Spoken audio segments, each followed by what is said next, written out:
Yesu ashimwe bene data, Imana ihabwe icyubahiro kubw'uyu munsi. Banje gushima Imana, umunsi turi kwa kabiri, ni umunsi wa 16 w'amasengesho. Ni umunsi nanone twatangiye icyumweru cyo kwibuka, umunsi ku itariki 7. Reka dusenge Imana no kugira ngo twakire ijambo ry'Imana rikomeza imitima yacu kuri uyu munsi. Reka dusenge mu izina rya Yesu. Data, turagushimiye kuri Imana imva gusenga kandi ishobora byose. Cyubahiro ni cyawe, gukomera no kwawe, imbaraga ni yawe. Ngaho ushyirwa hejuru mwami wanjye, kandi ibyiringiro byanjye urahambaye kandi urashoboye. Nukuri tujye kumva ijambo ryawe, ntaba ari twe mwami, ahubwo izina ryawe rishyirwe hejuru, mu izina rya Yesu Kristo, amen. Bene data, Imana ihabwe icyubahiro kandi ishyirwe hejuru ku bw'ubuntu bwayo n'imbabazi zayo. Uyu munsi rero n'ubundi turakomeza ijambo twatangiye rivuga uko wakwitwara mu gihe uri mu bigeragezo. Uko wakwitwara mu gihe uri mu bigeragezo. Nukuri turashima Imana kubw'igihugu cyacu, Imana yagikuye mu 1994 mu gihe jenoside yakorewe abatutsi yabaga. Uyu munsi turashima Imana ko amateka y'igihugu cyacu yahindutse, amateka ya buri muntu ku giti cye yahindutse. Imana y'amahoro nishimwe ko n'ukuboko kwayo kwabikoze, si undi muntu wabikoze. Uyu munsi rero turi mu gice cya gatatu cy'uburyo umuntu yakwitwara mu bigeragezo. Uko wakwitwara mu gihe uri mu bigeragezo. Twabonye ko icya mbere, inyifato ya mbere ugomba kugira ari uko ugomba kuzirikana ko Imana izi ibyucamo byose kandi igufitiye urukundo. Icya kabiri twabonye ko izagukura mu byucamo umeze nk'izahabu, twaribonye muri Yobu. Icya gatatu twabonye ko izakora mu byucamo umeze nk'izahabu. Icya gatatu twabonye ko mu byucamo igucira akanzu. Ntabwo Imana ishobora kuguta burundu, igucira akanzu.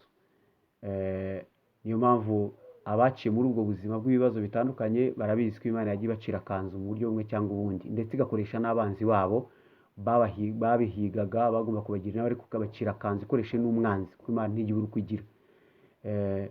Icya kane twabonye ejo, twabonye ko iyo uri mu gihe cy'ibigeragezo uba uri mu gihe cyo kumva ijwi ry'Imana kuruta kumva andi majwi yose, kuko andi majwi yose iyo akuvugisha ashingiye ku byo ucamo, ariko Imana ikuvugisha ishingiye ku mugambi wayo ku buzima bwawe yaguteguriye.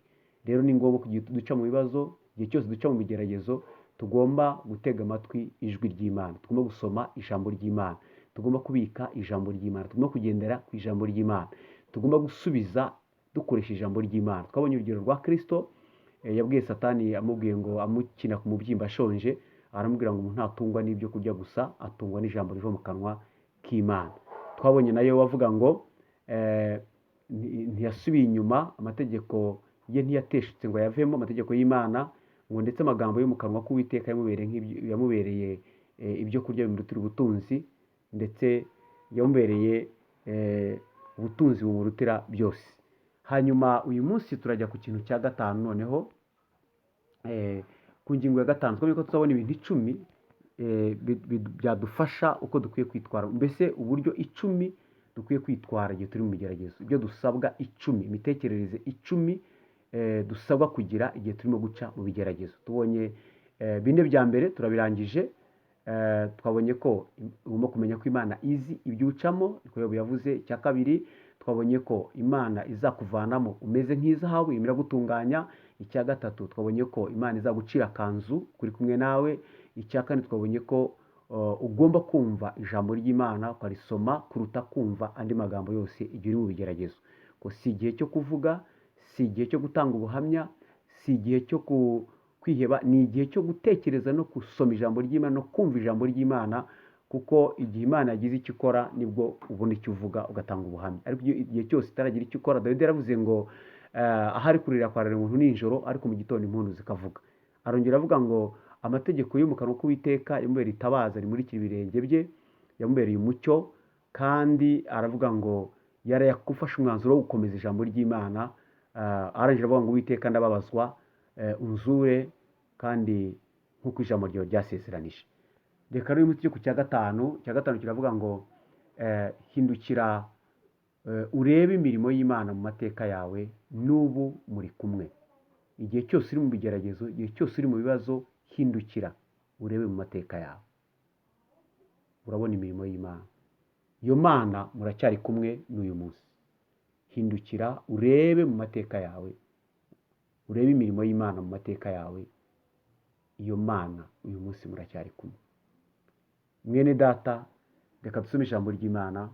Yobu, aya magambo yo muri Yobu niyo twagendeyeho cyane. Yobu 23:8 kugeza kwa 9 haravuga ngo dore nigira imbere ariko ntihari, nasubiza inyuma nkayibura, mu kuboko kw'ibumoso aho ikorera naho sinyiharuzi. Mu by'ukuri ndakeka ko hafi buri muntu wese yigeze kugira ubuzima, cyangwa se ari mu buzima, cyangwa se hari ubuzima yigeze gucamo butuma abona ko Imana atarimo kuyibona. Yobu yahuye n'ibibazo bikomeye, yahuye na jenoside ikomeye. Yamwiciye abana bose umunsi umwe, abagaragu bose bapfira umunsi umwe, amatungo ye bayanyaga umunsi umwe, aranarwara amererwa nabi. Nta cyaha yakoze ari uko byamugezeho. Ariko kuri 23 niho yavuze ngo nashatse Imana. 23:8 aravuga ngo dore nigira imbere ariko ntihari, nasubiza inyuma nkayibura, mbese nkayibura sinimo kubona Imana. Mu kuboko kw'ibumoso aho ikorera naho sinyiharuzi. Ku murongo wa 10 arakomeza avuga ngo ariko izi nzira nyuramo nimara kungerageza izankuramo meze nk'izahabu, kandi nanjye ikirenge cyanjye cyagumye mu nzira ye, amategeko yayo cyashikanye mu mategeko yategetse. Amagambo yo mu kanwa kayo yambereye ubutunzi, ngo ndetse yandutiye ibyo kurya binkwiriye. Ni ukuvuga ngo Yobu ntabwo yabonaga Imana, yahamagaraga Imana akabona harimo kuyibona, ariko mu by'ukuri Imana yari ihari. Haleluya! Imana yari mu buzima bwe. Uyu munsi ndagira ngo hafi buri munyarwanda, hafi buri muntu wese mukuru, cyane cyane abanyarwanda by'umwihariko turimo kuvugana aka kanya, buri wese afite amateka. Hari aho yigeze kugera abona bigoye, hari aho yigeze kubona gukena Imana abona ntayibona. Ariko uyu munsi gituma uhumeka, Imana yarahasesekaye, yarahagobotse mu buryo bumwe cyangwa ubundi. Yaguciriye akanzu, yakubereye Imana. Hanyuma reka tudatinze turebe urugero rwa Dawidi. Turasoma muri Samweli wa mbere ibice 17 umurongo wa 32 kugeza kuri 37, dusimbuka dusome 34 kugeza kuri 50, umurongo wa 32 kugeza kuri 37. Ariko turasomaho muri ibyo bice turasoma umurongo wa 11, turabanza umurongo wa 11 muri icyo gice cya 14. Baravuga ngo Sawuli n'Abisirayeli bose bumvise ayo magambo y'Umufilisitiya bariheba baratinya cyane. Ni ukuvuga ngo Isiraheli yari igoswe n'ikigeragezo gikomeye cyo kurimbuka no gushira, kuko abanzi babo bari babagose babarusha imbaraga mu buryo bukomeye. Bariheba baratinya cyane. Sawuli n'ingabo ze bariheba baratinya cyane. Umuturage aragatinya, rubanda rwa giseseka. Ariko yabonye umukuru w'igihugu n'ingabo z'igihugu batinye, bihebye, bagize ubwoba, namwe murabyumva ko ibintu biba bikomeye kandi biba biteye ubwoba koko. Ariko Dawidi ku murongo wa 32 aravuga aya magambo ngo, Dawidi abwira Sawuli ati ntihagire ukurwa umutima nawe, umugaragu wawe ngiye kurwana n'uwo Mufilisitiya. Sawuli asubiza Dawidi ati ntiwashobora gutera uwo Mufilisitiya ngo urwanye, kuko ukiri umusore w'umugenda, kandi we ni umugabo wamenyereye kurwana uhereye mu busore bwe. Dawidi asubiza Sawuli ati umugaragu wawe naragiraga intama za data. Agiye mu mateka. Dawidi agiye mu mateka ye. Umugaragu we naragiraga intama za data. Si amateka meza, ni amateka yo kuragira intama, si amateka y'urugamba rw'intambara, si amateka y'amashuri yize y'intambara, si amateka y'urugamba yarwanye rw'ingabo n'intwaro ngo aneshe rusobanutse. Agiye kuvuga amateka y'ubuzima bwe. Naragiraga intama za data. Iyo naterwaga n'intare cyangwa idubu zigakura umwana w'intama mu mukumbi, narahubukaga nkayikubita, nkayiyambura mu kanwa kayo, yamvumbukana nkayicakira akananwa, nkayivutagura nkayica. Nuko ubwo umugaragu wawe yishe intare n'idubu, uwo Mufilisitiya utakebwe azapfa nk'imwe muri zo, kuko yasuzuguye ingabo z'Imana ihoraho. Dawidi arongera aravuga ati Uwiteka wandokoye mu nzara z'intare n'idubu azankiza mu maboko y'uwo Mufilisitiya. Haleluya. Uwiteka wandokoye mu nzara z'intare n'idubu azankiza no mu maboko y'uwo Mufilisitiya. Nuko Sawuli abwira Dawidi ati, ngaho genda, Uwiteka abane nawe. 44 Umufilisitiya abwira Dawidi ati, ngwino nkubagira ibisiga byo mu kirere n'inyamaswa zo mu ishyamba. Dawidi abwira Umufilisitiya ati, wanteranye inkota n'icumu n'agacumu, ariko njyewe nguteye mu izina ry'Uwiteka Nyiringabo, Imana y'ingabo za Isiraheli wasuzuguye. Uyu munsi Uwiteka arakungabiza, nkwice nguce igihanga, kandi ndagaburira ibisiga byo mu kirere n'inyamaswa z'inkazi zo mu ishyamba, intumbi z'ingabo z'Abafilisitiya, kugira ngo abo mu isi yose bamenye yuko muri Isiraheli harimo Imana. Haleluya. Kandi ngo iri teraniro ryose rimenye ko Uwiteka adakirisha inkota cyangwa icumu, kuko intambara ari y'Uwiteka kandi ari we uzabatugabiza. Amen. 48 Nuko Umufilisitiya ava aho yarari aza guhura na Dawidi. Dawidi ahuta yiruka yerekeye ingabo zabo ngo ahure n'Umufilisitiya. Dawidi akabakaba mu mvumba ye, akuramo ibuye, ararirekera, arikuca Umufilisitiya mu ruhanga, ririgitamo, yikubita hasi yubamye. Uko niko Dawidi yahanguje Umufilisitiya ibuye ry'umuhumetso, aramunesha, aramwica, kandi nta nkota Dawidi yari yitwaje. Haleluya. Mu by'ukuri reka duse n'abasubira inyuma gato turebe Umufilisitiya, uyu Mufilisitiya Goliyati uwo ari we. Ni ukuvuga ngo ingabo za Isiraheli ziyobowe na Sawuli umwami zari zihanganye n'ingabo z'Abafilisitiya, muri uko kugira guteza ingamba mu rugerero rwabo, ngo bari hagati y'isoko na Aseka. Ingabo za Isiraheli zihagarara hakurya, ingabo z'Abafilisitiya zihagarara hakurya, ngo hagati mu ngabo z'Abafilisitiya havamo umugabo w'intwari witwa Goliyati. Uwo mugabo yaraje aravuga ati, nimwitoranye muri mwe umuntu w'intwara ze turwane, nanesha akanyica turaba abagaragu banyu, nimunesha nkamwica turaba abagaragu banyu. Mu by'ukuri Goliyati yari ateye gute fizikali? Goliyati yari afite 6 z'uburebure. 6 z'uburebure. Uyu munsi umuntu ufite 2 aba ari umuntu muremure. 6 z'uburebure. Icya kabiri, ikote yari yambaye ry'ibyuma ryapimaga ibiro 60. Icumu rye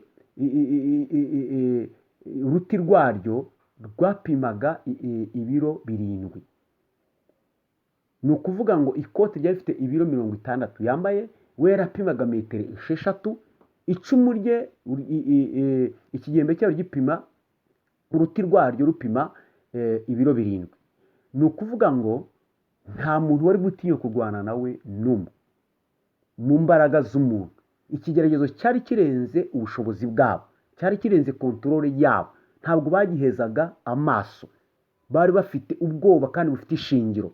Ariko hari ikintu bari bibagiwe gusubira mu mateka yabo n'amateka y'abasekuruza, ngo bamenye ko Uwiteka watandukanije inyanja itukura, Uwiteka wabarwaniriye mu banzi babo batandukanye, ari Imana itarwanisha inkota, yari yaranesha Abafilisitiya inshuro nyinshi. Uwiteka wari hagati yabo, yari Imana y'inyamaboko. Yandi Kalebu na Yosuwa bavuze bakavuga ngo twarebye Abanaki n'Abayewusi n'Abaheva Abanyakanani, ngo tubona ko kuko bavuga bafite imbaraga zigaragara. Abanaki n'abagabo barebare bafite imbaraga, ariko Kalebu aravuga ngo twabitegereje tubona bo bari kumwe n'imbaraga zabo zonyine, ariko twe turi kumwe n'imbaraga z'Imana isumba byose. Bari kumwe n'imbaraga zabo zonyine, ariko twe turi kumwe n'imbaraga z'Imana isumba byose. Sawuli n'Abayisiraheli bari bazi neza aya mateka, bari bazi neza ibyo Imana yakoze mu rugendo rw'abasekuruza babo, bari bazi neza Imana iri hagati yabo iyo ariyo, ariko bibagiwe urugendo Imana yagendanye nabo n'abasekuruza babo, ngo bibagirwa ko Imana idakirisha inkota n'icumu, ahubwo ikirisha umwuka wayo n'imbaraga zayo. Ariko umusore witwa Dawidi ageze mu rugerero agemuye, ntiyari ku rugamba, yari agemuriye bakuru be, asanga abantu bahiye ubwoba, ariko icyo yakoze yasubije amaso inyuma mu mateka. Mwene data, uyu munsi ndakwinginze kugira ngo usubize amaso inyuma mu mateka, mu bigeragezo urimo gucamo, mu ngorane urimo gucamo, mu byaha bikugoye, mu bikuruhije byose. Mwene data, ndakugira inama uyu munsi ngo subiza amaso inyuma urebe mu mateka yawe.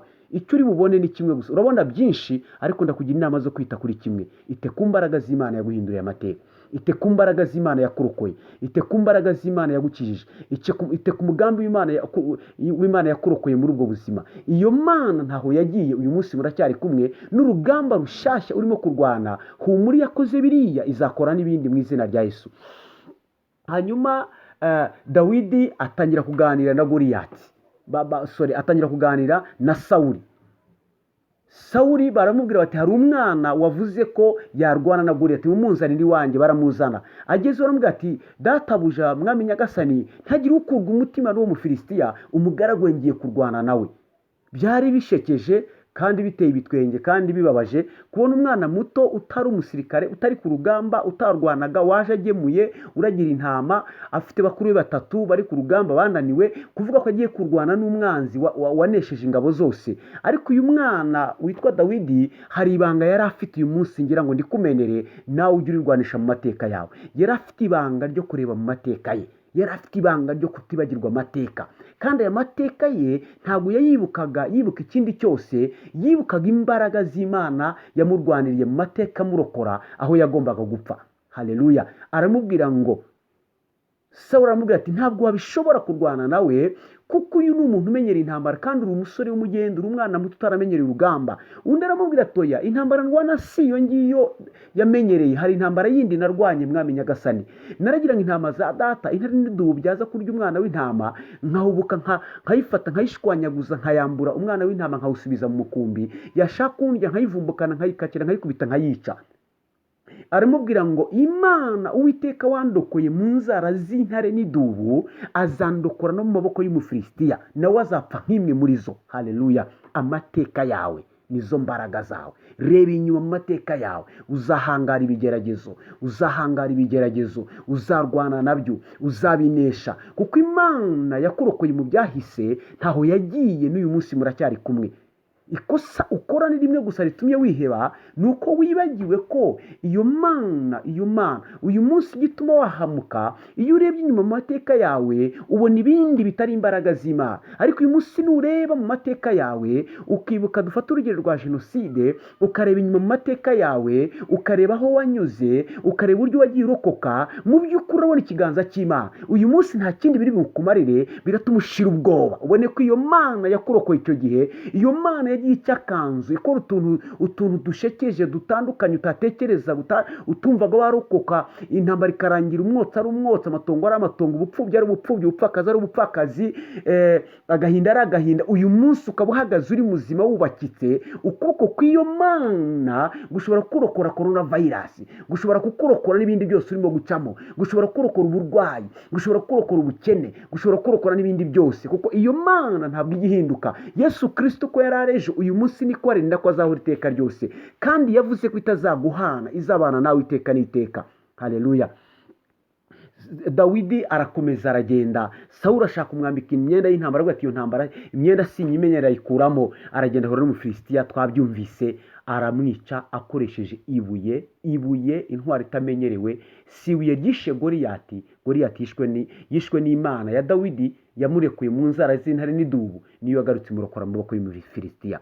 Uyu munsi nakubwira, iyo urebye mu mateka hari ibintu bigera ku 8 ushobora kubona. Iyo urebye mu mateka yawe hari ibintu bigera ku 8 ushobora kubona. Icya mbere, ubona abagizi ba nabi bashaka guhitana ubuzima bwawe mu buryo bumwe cyangwa ubundi, niba ari inzara, niba ari abantu, niba ari ibiteye ubwoba bitari bimwe, niba ari uburwayi, niba ari ikindi icyo ari cyo cyose, niba ari icyaha, niba ari iki, hari ikintu ubona kigeze gishaka guhitana ubuzima. Hari umugizi wa nabi wabonye uwo ari wese washaka guhitana ubuzima bwawe. Icya kabiri, ubona imibabaro iteye ubwoba n'agahinda. Iyo urebye mu mateka hari imibabaro ubona, hari ibihe ubona biteye ubwoba n'agahinda waciyemo. icya gatatu ushobora kubona, ubu urupfu rwaguhigaga mu buryo bumwe cyangwa ubundi, rwakoresha uburwayi, rwakoresha abagizi ba nabi ari abantu, rwakoresha interahamwe muri jenoside, rwakoresha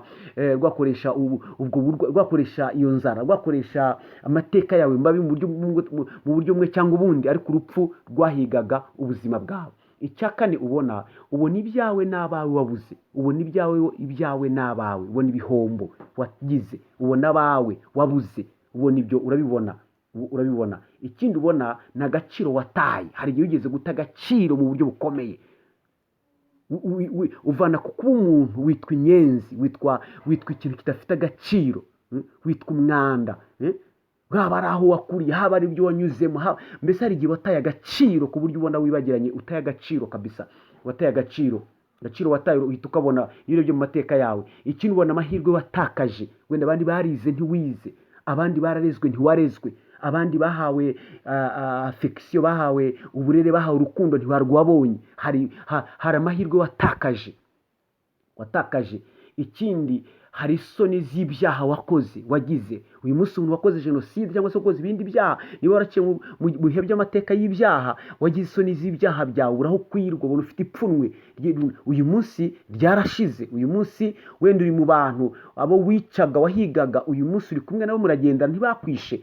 Uyisubiye mu mateka ubona Imana, umuntu wahiga ngo umwice akugiraho ububasha ntakwice. Uko ni ukuboko kw'Imana nako kwakoze ibyo. Ayo ni amateka yawe. Iyo Mana yakubabariye uyu munsi ko ufite ibyishimo mu mutima n'umunezero, iyo urebye inyuma ubona iryo pfunwe ry'ibyaha byawe. Ikindi iyo urebye inyuma, cya munani aricyo cyarurangiza, aricyo cya nyuma, ubona imbaraga z'Imana yakurinze kugeza ubu. Ubona imbaraga z'Imana yakurinze icyo gihe, yakujije, yakusanye, yakubatse, yakuzanye, ikakugeza uyu munsi. Mwene data, nshuti y'Imana, ndagusaba ikintu kimwe. Ibyo byose twavuze uko ari 7, ntubyiteho. Urupfu rwaguhigaga rwaramaze, abagizi ba nabi baguhigaga baramaze, agaciro watakaje karamaze, ibyo wabuze byose byaramaze. Icyangombwa ni kimwe, uriho. Imana, ikiganza cy'Uwiteka cyabaye ku buzima bwawe. Uyu munsi uriho. Niba utanariho neza, ariko uriho. Imana yakurokoye urwo rupfu, uriho. Rimwe umugabo yazaniye Yesu umwana we ngo amukize. Aramubwira ati, Yesu mwene Dawidi, nkiriza umwana. Abigishwa be namuzaniye abigishwa ngo bamukize, ariko ntibabishoboye. Yesu aramubaza ngo, umwana wawe yafashwe ryari? Umugabo aramusubiza ngo, kuva akiri umwana dayimoni yamuturaga mu muriro ashaka kumwica. Ntabwo Yesu yamubazaga ngo yafashwe ryari nk'umupfumu urimo gutata chance cyangwa umunyamitwe. Yesu yari azi iby'uwo mwana kuva atarabaho, kuva ataravuka yari abizi. Ahubwo agira ngo amubwire ngo, wa mugabo we, humura. Niba dayimoni yaramuturaga mu muriro ishaka kumwica kuva ari umwana, uyu munsi akaba ari umugabo, ibaza impamvu itamwishe. Si impuhwe Satani yamugiriye, si impuhwe dayimoni yamugiriye, ntabwo ari impuhwe yamugiriye. Oya, ni ukuboko kw'Imana kwari kubirimo, yaramurinze kugeza uyu munsi, kugira ngo akire abadayimoni. Ukuboko kw'Imana kugaragara, imirimo y'Imana igaragare. Uwiteka niwe wahabaye igihe wagwaga mu muriro ntashye. Mwene data, uyu munsi nakubwira ngo Uwiteka niwe wahabaye igihe wari mu gahinda kenshi. Uwiteka niwe wahabaye igihe abanzi bakugotaga. Uwiteka niwe wahabaye igihe warwaraga ntupfe. Uwiteka niwe wahabaye igihe watakazaga amahirwe yawe, uyu munsi ukaba ukiriho. Uwiteka niwe wahabaye igihe waburaga ababyeyi. Uwiteka niwe wahabaye igihe wari kundi igiye kukwica ntupfe. Uwiteka niwe wahabaye igihe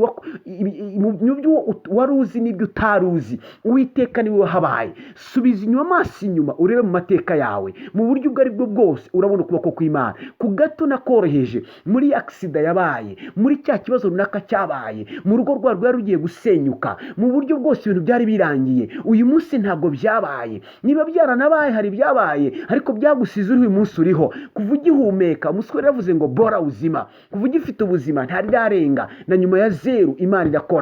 Imana yakurindiye ubuzima kugeza uyu munsi, iracyahari, ntaho yagiye. Ikiri bugutera imbaraga uyu munsi ni uko usubiza amaso mu mateka yawe, ukabona ukuboko kw'Imana, ukabona ikiganza cy'Imana, ukabona imirimo y'Imana. Iyo Mana yakoze ibyo, ntaho yagiye. Umuririmbyi yaravuze ngo, iyakoze biriya ntaho yagiye n'ibindi zabikora, ntaho yagiye n'ibindi zabikora. Humura mwene data, iyakoze biriya subira inyuma, jya muri detaye z'amateka yawe. Nako wabonaga ko ari gato kataguhitana, burya kari kuguhitana. Ukuboko kw'Imana niko kwahabaye, ukuboko kw'Imana niko kwahabaye. Nushaka ube wari mu byaha, nushaka uyu munsi wari mu bakora jenoside, uyu munsi ukaba ukiriho, kuki utapfuye? Wagombaga gupfa, ibyo wakoze byagombaga guhita umupfa. Uyu munsi ni wapfuye, igitumye uriho ni ukuboko kw'Imana, ni imbabazi z'Imana. Nawe warokotse, aho wanyuraga hose uwagombaga kukwica yagombaga kukwica, si impuhwe yakugiriye. Ni wowe warishe inyuma y'igihuru bakanyuraho. Ubwo bwenge bwo kwisha inyuma y'igihuru ni ubuhe? Bamwe barokowe n'abagombaga kubica, bakanicuza impamvu babarokoye, bagasunya bakajya kubahiga. Nuko ni ukuboko kw'Imana. Uyu munsi ntabwo uri mu bantu bari bakwiye gutinya. Wisubiza amaso inyuma ngo urebe agahinda, bya binavuze urebe agahinda mu mateka yawe uhahamuke. Oya, nureba agahinda urahahamuka, nureba urupfu rwaguhigaga urahahamuka, nureba amahirwe wabuze urahahamuka, nureba ibyawe byabuze urahahamuka, nureba abawe babuze urahahamuka. Reba ikiganza cy'Imana cyakurokoye uwo munsi, unamenye ko icyatumye abavandimwe bagenda ni uko isaha yawe yo gutaha yari yageze. Wowe icyatumye utagenda ni ukuboko kw'Imana. Ni Imana yavuze ngo komeza ubeho, kandi iyo Mana yavuze ngo komeza ubeho, muracyari kumwe. Uyu munsi muracyari kumwe, ntaho yagiye. Humura mwene data, dore ikizagusubizamo imbaraga mu bigeragezo no mu ntambara, nk'uko Dawidi yabigenje. Dawidi yabonye Goliyati, nk'uko n'abandi bamurebaga yarateye ubwoba, nk'uko n'abandi yarabateye ubwoba. Ariko uyu mwana ibanga yakoze ni rimwe, yasubije amaso inyuma, asubira mu buzima bwo mu ntama, asubira mu buzima bwo mu ntare n'idubu zimuhiga. Byagomba kuba byaramuhahamuye. Umwana muto warwanye n'intare, wahizwe n'idubu, yagomba guhamuka. Niba hari umuntu wagomba kurwara ihamuka wa mbere, ni Dawidi. Ibyo yabonye byari biteye ubwoba. Uyu munsi uramutse uhuye n'intare ikagukanga ntikwice, wahora ubyibuka mu buzima bwawe ugahamuka. Wahamuka, wajya no mu bitaro bakagushyiraho serumu kabisa, ugarwara ukaremba. Wayibonye gusa ntikwice. Yarwanaga nayo.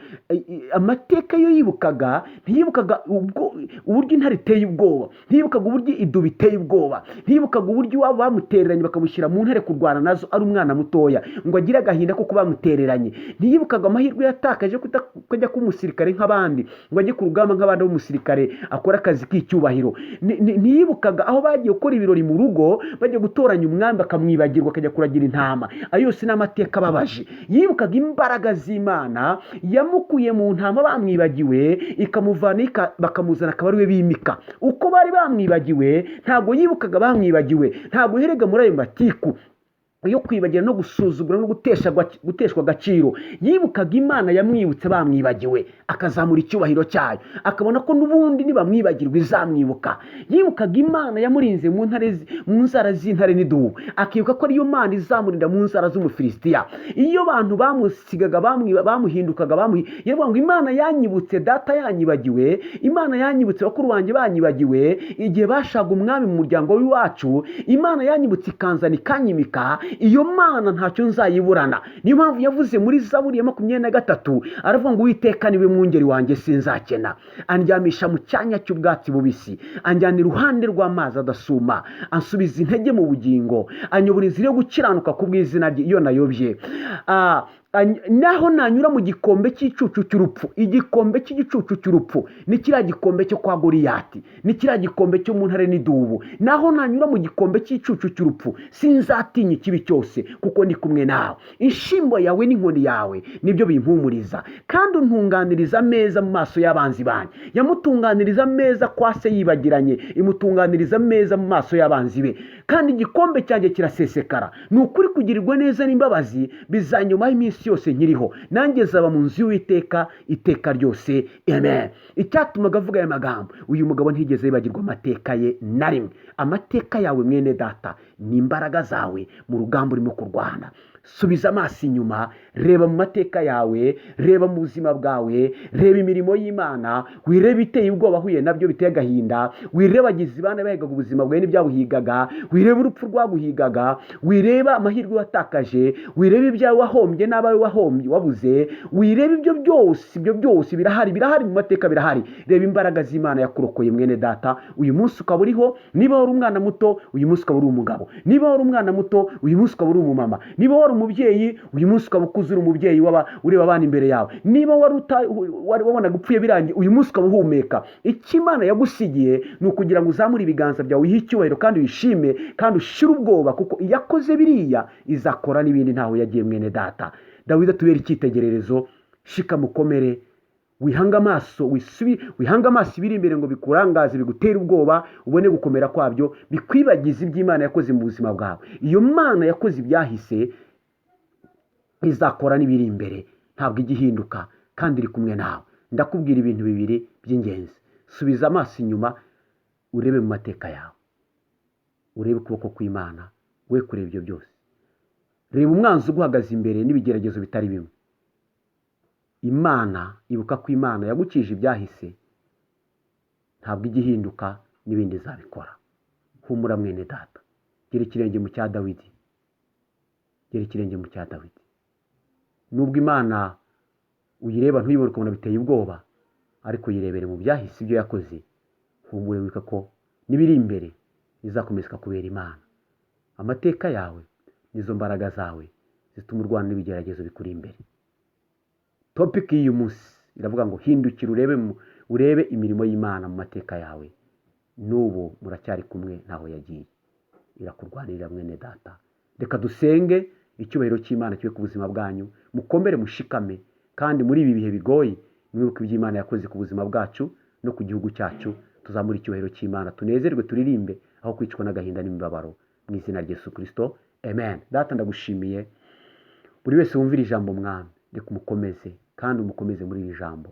Icyubahiro cyawe kigaragara mu buzima bwa buri wese kubwo kwibuka amateka y'ubuzima bwacu. Ibyo wakoze byari bihambaye, watubabariye ibyaha, waturokoye ingoyi zose z'umwanzi. Uyu munsi turavuga wo guhamya, ntidukwiriye gutinya habe na gato, kuko ibyo wakoze n'ubu wabikora ndetse ugakora n'ibirenze.